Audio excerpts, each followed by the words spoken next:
It's energy people. Mawazo ndiyo msingi. Mawazo ndiyo mwanzo wa kusababisha matokeo.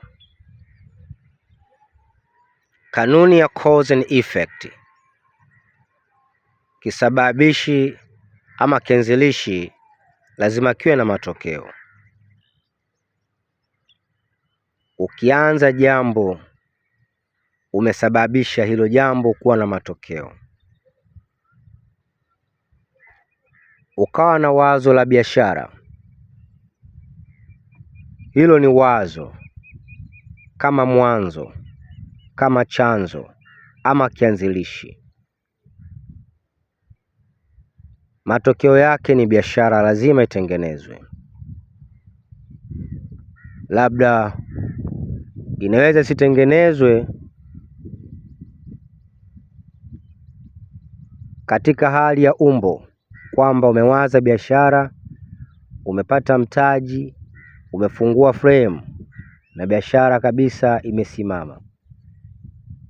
Inaweza sianze hivyo, lakini matokeo yake yanaweza kaa kichwani pia. Umewaza wazo la biashara na kichwani ukaendeleza kuitengeneza hiyo biashara. Hivyo hivyo ni kila kitu. Unawaza kitu, unaenda mbele na kutafuta njia mbadala za kuwezesha hicho kitu kitokee, kisimame kabisa, uweze kukiona na kukishika. Kwa hiyo tunasema mawazo yamejenga kitu. Mawazo yasiyoshikika yamejenga kitu ambacho leo unakishika. Hiyo nguo ulionayo ilikuwa ni wazo kichwani kwako, leo unaishika, umeivaa. Kiatu ulichonacho kilianza kama wazo kwamba unahitaji kiatu aina fulani, na leo unakishika, unakivaa. Simu yako na karibia kila kitu ulichonacho, unachomiliki ama ulichopewa ama ulichookota ama ulichosaidiwa, kilikuwa ni wazo kichwani kwako. Lazima uiamini hiyo kanuni kwamba kila kitu ni wazo. Kila kitu kinaanza kwenye mawazo na hatimaye kinakuwa kitu unachokishika, unachokitumia, unachokiendesha, unachokiona. Lakini pia unaweza usikishike hicho kitu, unaweza usikitumie hicho kitu na usikione kwa macho, lakini tayari wazo limekuwa kitu.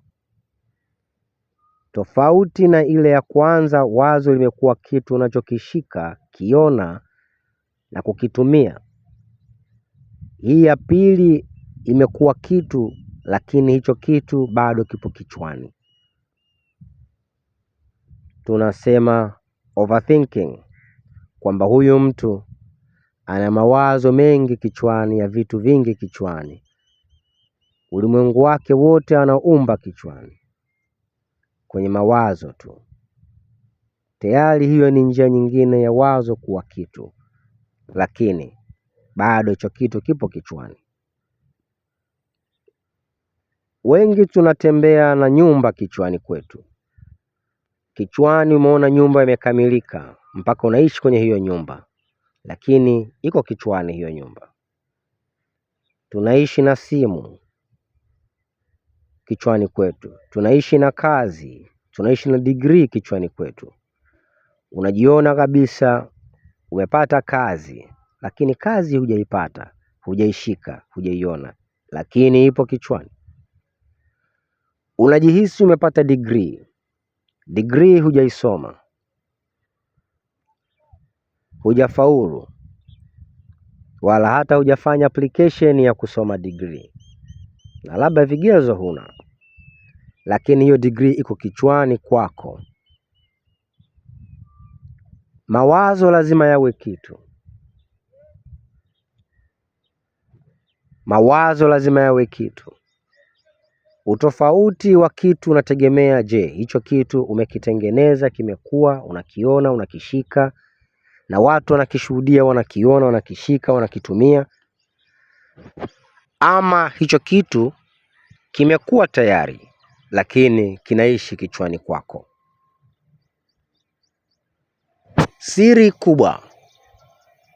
Siri kubwa ya uumbaji wa yote ipo kwenye mawazo. Wanaoumba vitu kichwani vikabaki kichwani, inawezekana ni mimi na wewe. Tunaishi kwenye matamanio. Natamani ingekuwa, natamani ningepata kitu fulani, nifanye jambo fulani. Natamani iwe hivi ili jambo fulani liwe hivi. Natamani nisaidiwe hivi ili nikamilishe hivi. Kuishi kichwani ni kuishi kwa matumaini.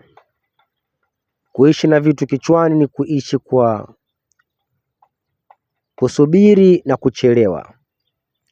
Kuishi na vitu kichwani ni kuishi katika hofu kwamba huwezi kutimiza, katika uoga kwamba hakitatimia, labda kwa sababu huna vianzilishi kama mtaji, hauna vigezo kama vyeti, hauna ndugu kukusaidia, haujiwezi mwenyewe.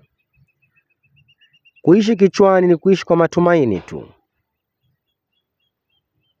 kwamba ipo siku jambo litakuwa, ipo siku utapata ili jambo fulani litimie, ipo siku utasaidiwa ili kitu chako kitimie, ipo siku itakuwa vile. Matumaini, hofu, mashaka, kuchelewa, uoga na visingizio vingi. Hakijatimia kwa sababu sina. Sijafanya kwa sababu sina mtu wa kunisaidia. Sina vigezo, sina mtaji, sina nguvu, mimi maskini. Kuishi kichwani ndio njia ya kwanza ya kushindwa. Kuumba vitu katika maumbo vyenye kuonekana na kushikika.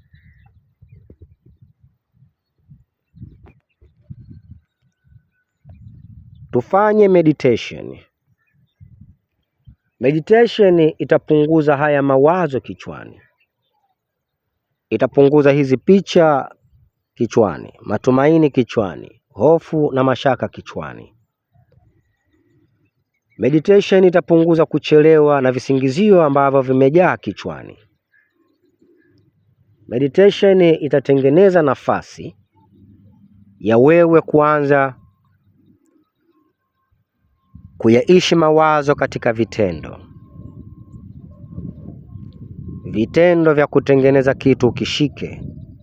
Vitendo vya kutengeneza kitu kiwepo, kionekane na kitumike. Meditation itakuleta kwenye vitendo. Bila meditation utaishi kwenye mawazo. Lakini mawazo inatakiwa yawe na vitendo. Hapo ndipo meditation itakusaidia kuyabadili mawazo yako kwa vitendo, kukuhamisha kutoka kuishi kichwani kuja kwa vitendo. Imani bila vitendo ni miujiza na uchawi, na miujiza yenyewe inategemea uchawi, lakini uchawi wenyewe pia ni vitendo. Wengi tupo kwenye imani ya Mungu atarudi, Mungu atatuchoma, Mungu atatuokoa. Wengi tupo kwenye imani Yesu au Muhammad watatuokoa. Wengi wapo kwenye imani na matumaini kwamba maisha yapo baada ya kifo.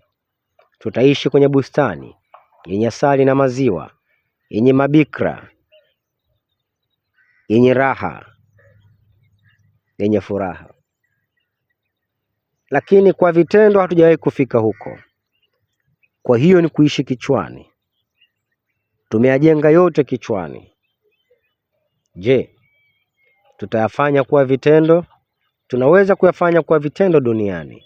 Tenda mema, ijenge furaha, kuwa na amani, kuwa na upendo na ukarimu, saidia, jitoe kwa wengine.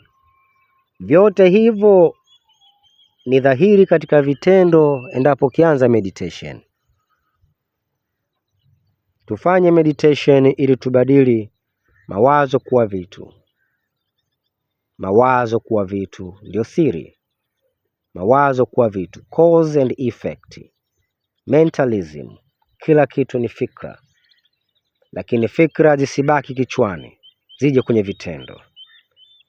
Wengi mtasema vitendo ni vigumu, vinahitaji hela nyingi, vinahitaji msaada, vinahitaji vigezo, vinahitaji ukubwa. Lakini siri ya vitendo ipo kwenye kidogo kidogo na kwa muda mrefu.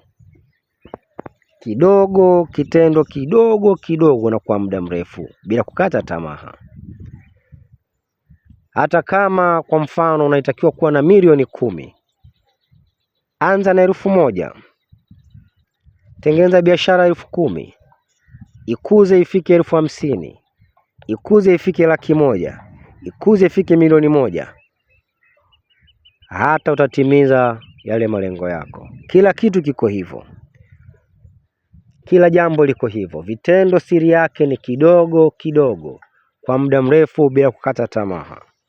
Kidogo kidogo kwa muda mrefu bila kukata tamaa. Peace.